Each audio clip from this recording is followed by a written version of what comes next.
Pourquoi est-il si difficile de s'en détacher? Suis-je le problème dans cette relation? Peut-être dois-je simplement faire plus d'efforts? Parfois on se retrouve coincé dans des relations toxiques dont on sait qu'elles nous nuisent, mais pour une raison inconnue, on n'arrive pas à partir. On peut penser que ce n'est qu'un problème de communication ou simplement qu'ils ont été très occupés dernièrement. Pourtant, il pourrait y avoir quelque chose de plus profond qui se joue. Ils pourraient manipuler les choses en coulisses pour prendre le contrôle émotionnel sur vous et la relation. Pour en apprendre davantage, examinons quelques-unes des tactiques que les manipulateurs utilisent pour obtenir ce contrôle émotionnel. Bombardement affectif. Ta tenue te va à merveille. Tu es vraiment la personne la plus intelligente que je connaisse. Je remercie mes étoiles de passer du temps avec toi. Cela vous parle-t-il? Au début, les manipulateurs déploient les grands moyens pour vous faire sentir unis. Ils peuvent vous couvrir de cadeaux, vous accorder énormément d'attention et vous complimenter sans arrêt. Mais ce n'est pas par véritable affection ou amour. Au contraire, c'est une tactique pour vous faire baisser votre vigilance et vous rendre dépendant d'eux. Une fois que vous êtes installé dans la relation, vous pourriez commencer à remarquer qu'ils deviennent froids, cruels, voire abusifs. Dès que vous vous éloignez, ils relancent leur tactique de bombardement affectif pour vous retenir. Alors, si quelque chose vous semble étrange, trop rapide, trop tôt ou trop beau pour être vrai, faites confiance à votre instinct. Il est essentiel de se retirer dès que vous sentez que leurs cadeaux, leurs démonstrations d'affection ou leurs compliments sont conditionnés. Aspiration. Bien sûr, il ne s'agit pas du simple ménage du week-end. Ici, l'aspiration désigne la tactique utilisée pour vous attirer de nouveau dans une relation toxique, une dynamique familiale ou une amitié dont vous cherchez à vous éloigner. En plus de raviver le bombardement affectif pour regagner vos faveurs, ils peuvent aussi faire des promesses de changement et d'amélioration. Mais toutes ces paroles creuses ne visent qu'à vous garder près d'eux. Ensuite, ils retournent à leurs habitudes, oubliant vite leurs promesses.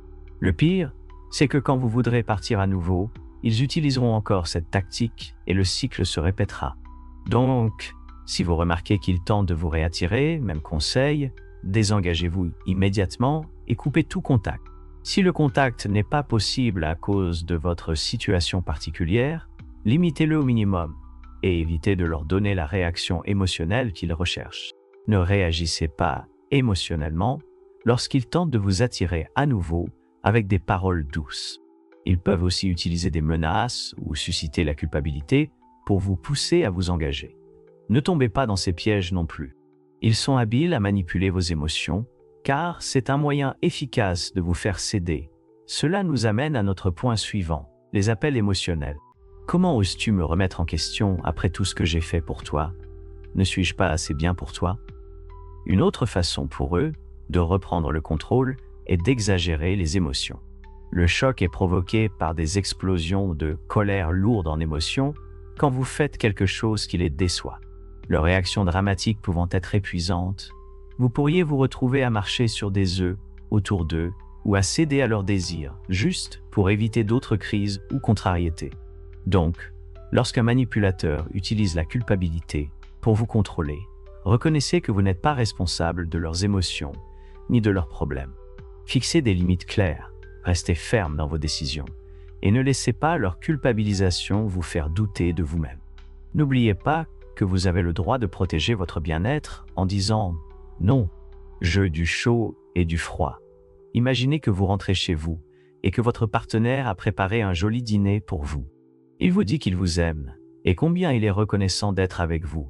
Le lendemain, pourtant, il vous parle à peine et évite tout contact. L'incertitude et l'anxiété de ne pas savoir ce qui se passe, ni ce que vous avez pu faire pour les contrarier, leur donnent tout le contrôle sur vous et sur la relation. Être soumis à ce genre de comportement toxique et destructeur peut vous laisser désemparé en insécurité et isolé, puisque tout votre temps, votre énergie et votre attention sont constamment dirigés vers eux, pour vous assurer que vous n'avez rien fait pour les contrarier.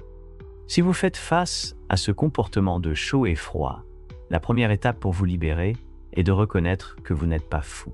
C'est une tactique de manipulation destinée à vous déstabiliser.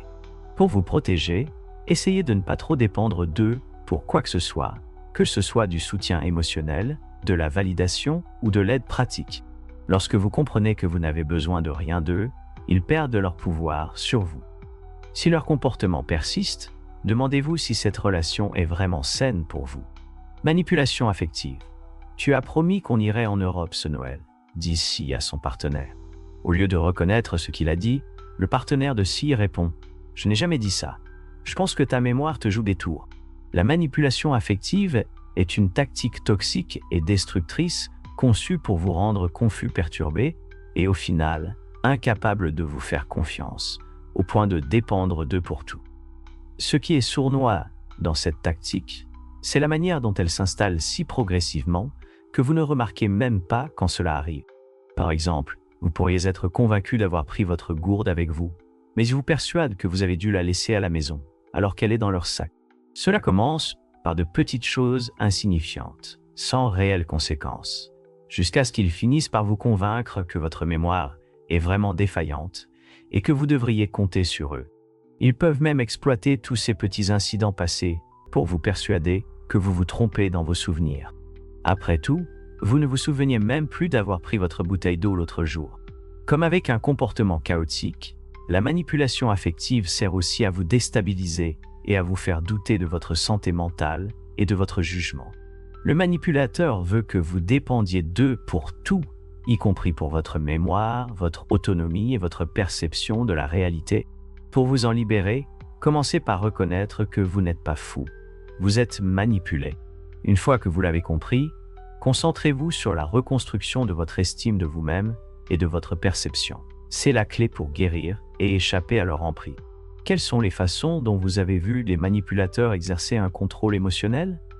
Si cela vous est arrivé, qu'avez-vous fait à ce sujet? Nous serions ravis de vous lire dans les commentaires.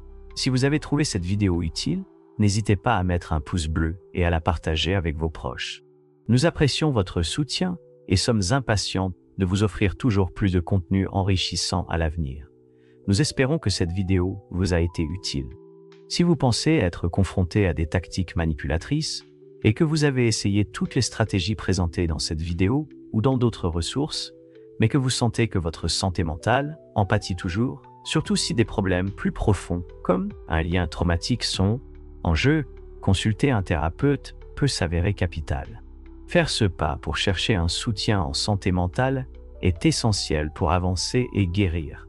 Eh bien, c'est tout pour aujourd'hui. Prenez soin de vous et à bientôt.